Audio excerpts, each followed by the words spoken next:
Now, back to Access Tech Live, the latest in tech and accessibility. From the Zero Project Conference in Vienna, back to Stephen Scott and Mark Aflalo.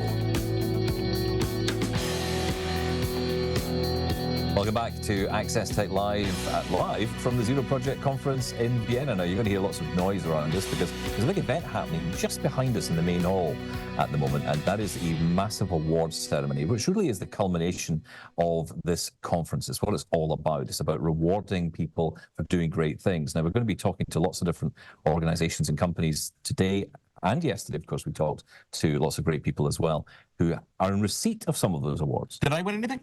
No, and I didn't either. Well, I guess that's why we're out here versus the event. Yeah, exactly, yeah. Stephen, a couple of days ago when I first landed in Vienna, there was a really cool event. Again, everything here is invite only, right? So people aren't worried about the public being at events, so they can really relax, sit back, and enjoy themselves, and also meet and network with new people. And one of these events was like a speed dating of tech almost, where a select few companies, or 21 companies, have an opportunity to do a really short pitch on stage in front of major companies, major investors, and hopefully not only secure funding, but secure exposure and whatever they might need for their company. And it was a really, really cool event. And one of the companies that took the stage there was a company called Access SOS.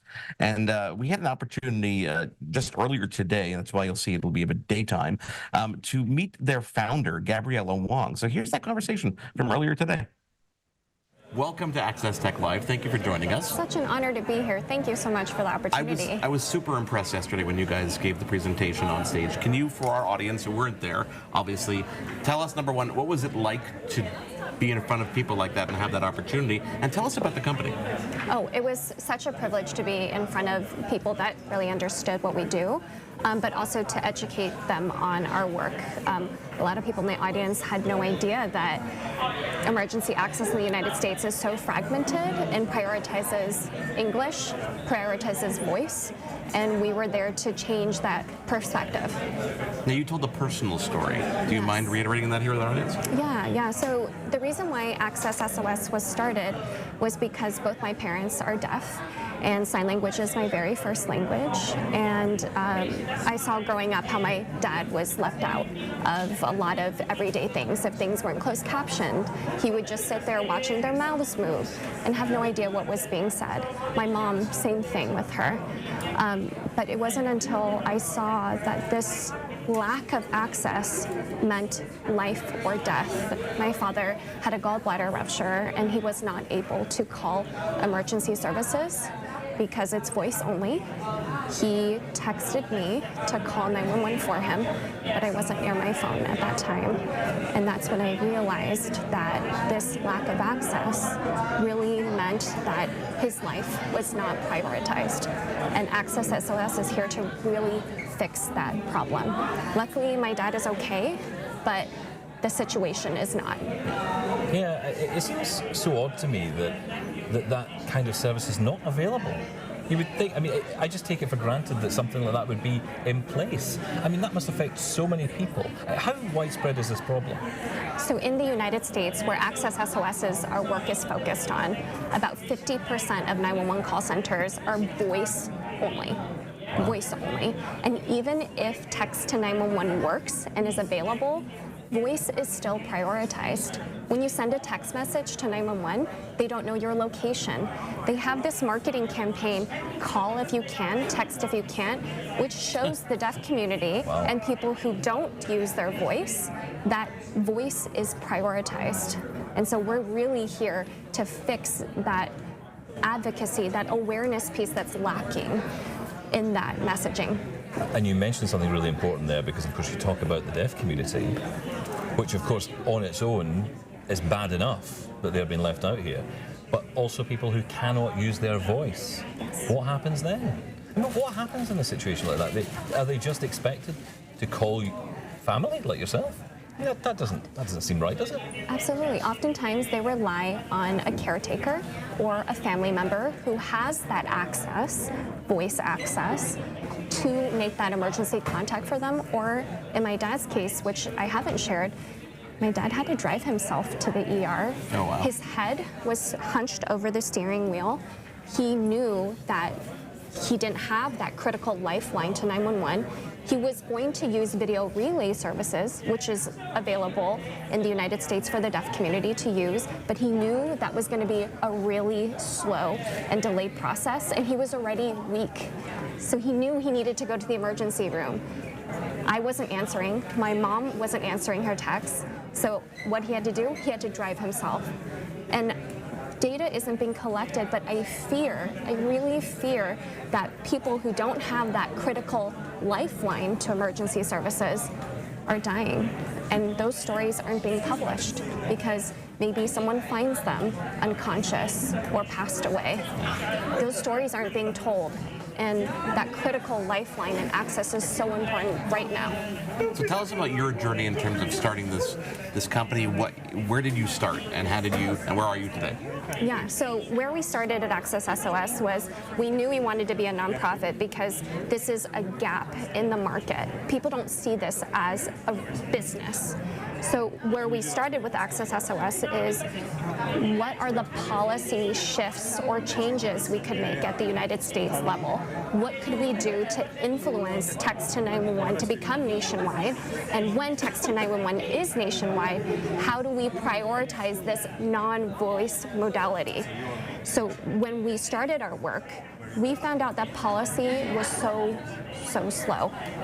Even if a blanket policy was passed, for example, tomorrow, to upgrade these old legacy technologies that are voice only would take about 10 years, because even if a policy was passed, you still need the funding, you still need each 911 call center that doesn't have it to implement it from a landline, like a physical landline copper system, into a digital cloud-based infrastructure. And so Access SOS, we were like, we still focus on policy, but we saw that there was a gap in technology. And so we have a free mobile app that translates text into a voice call to emergency services until policy and infrastructure can catch up. Feels like a Band-Aid though, doesn't it? Absolutely is a Band-Aid, Yeah. but it's a Band-Aid that has been proven to save lives right now. Which is the most important thing. You mentioned video relay services, so how did they compare? You mentioned that your dad felt that would be slow. So explain that to us, how that worked for somebody who would use something like that. Yeah, so for the deaf community, what would happen if they have an emergency and use video relay services is they would either pull it up on a screen, and it would be in an office or their kitchen, for example, or they would pull it up on their phone. So in my dad's case, for example, let's say he's driving and there's a car accident. So he would pull up video relay services on his phone. First thing he needs is really good data connection because it's a video conversation. Like a FaceTime call. Exactly. Yeah. The second thing he would need is an available interpreter. The third thing he would need is accurate location, being able to convey that. Because when you use video relay service on your phone, the address that they receive isn't your current address where your phone is. Whatever your carrier has on file. Exactly. Yeah. It's what your carrier has on file. And so when the deaf community has used relay service, even if they're connected to an interpreter, even if they're able to convey their emergency, emergency resources go to the registered address on file. So it's a delay first, and it's inaccurate location. It's an archaic system. I mean, the fact that this is still the case today boggles my mind in the world of voice over IP. So if they didn't have those three elements, which you need all three of, you wouldn't be able to successfully use that service. That's absolutely insane. So, you know, you come to an event like this, what does that mean for you coming to an event like Zero Project? Are you able to network with people? What is the goal of coming here? Oh my gosh, my goal is to really spread the word about this equal access to emergency services.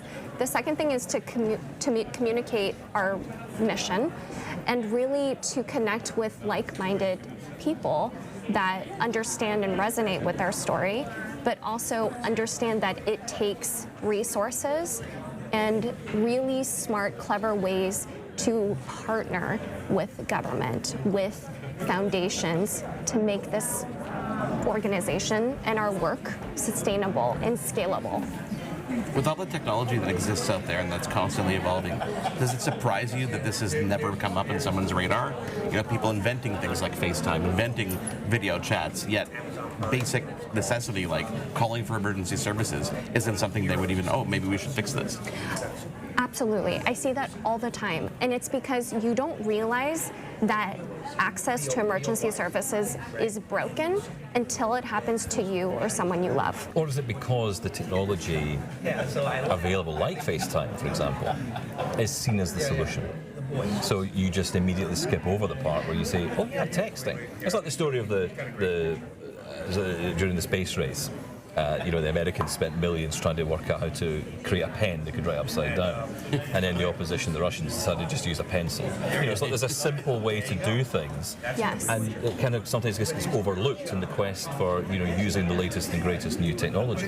Yes, absolutely. We see that constantly, where it's not a solution. It's a very, very simple solution, but one that's been overlooked because other AI solutions, other solutions have been prioritized, and we're really just trying to bridge that gap in access. If people want to get involved and learn more about you, where can they go? Oh, accesssos.io, that is our website. Please visit us. We're also on social media. Our handle is 911access. Stephen, another great nonprofit company here at Zero Project in Vienna. I'm going to spell that website out again because it's actually a little bit of a strange spelling. Access, SOS, ACCESSOS.io. And that was Gabrielle Wong. Listen, we've got to get the domain names. Yeah, absolutely. Yeah. We're going to take a quick break. Our next guest is standing by. He's the CEO of the Accessibility Standards of Canada. What does that mean? We'll find out together on Access Tech Live in just a moment. There's more Access Tech Live to come. Get involved and have your say at Access Tech Live on social media. We'll be right back.